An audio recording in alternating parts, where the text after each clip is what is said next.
What some people are tempted to say in response to this is that realism is more natural. It's more how we naturally see the world. It's a case where we have evolved a way of making sense of the world, we're born with it, and then realistic art of all sorts exploits that. It basically presents us the world, the fictional world, the imaginary world, in a way that matches the real world. And so it was easier. And then as we get older, and as our culture advances, we become better able to deal with the imagination, with less literal forms of art. It's a common sense view, and it's not entirely wrong, but I disagree with it. I think from the very earliest ages you can look at, and from the very earliest ages you can study children, you find that realism is not enough. So if you look at children's cartoons, for instance, they're very non-realistic. The hyper-realism you find often in pleasures for adults. But you look at a children's cartoons and they're insane. They're bizarre and fantastic.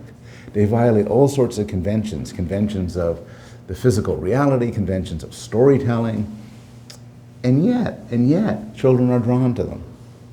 So I think I think it's too simple to say we start off as bound to perception and experience and then get bigger. I think that part of human nature is not just a resonating to the real world, but a resonating to the imaginary world around us.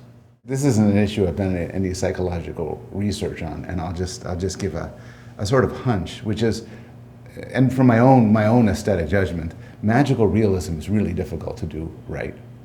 Because the problem with it is that once you start inserting fantastical elements into an otherwise realistic scenario, it makes it more difficult to follow. There's no logic.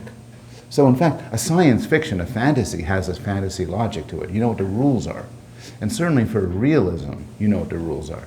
But for magical realism, the author violates the rules.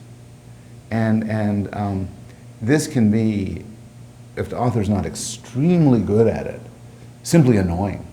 Simply, the mind can't tell the difference between a flourish of magical realism as opposed to bad writing or bad plotting, or so on. I think to a large extent, the sort of interactions, the sort of events we want to see in the world, we want them to obey a coherent logic. It need not be a realist logic, but there has to be a sort of coherence, a sort of expectations. Now this brings us into a very general question, which is what stories do people like? And there's no simple answer to that.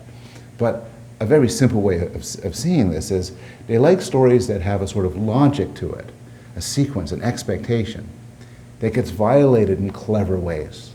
It can't be anything goes, but there has to be a sort of cleverness. One of my favorite TV shows is Breaking Bad. And Breaking Bad constantly would sort of tell a story and then subvert it in a very surprising way. So in one of my favorite episodes, everyone is on a project and they're trying to do a robbery and it's all going smoothly. And at the very last moment, one of the characters murders a child. And it's so shocking. But it's shocking it's shocking because up to then, everything has sort of followed this logic. And I think one reason why it's so difficult to tell good stories, or tell good jokes for that matter, is that you have to be, for that moment, smarter than the person you're contacting, smarter than the viewer.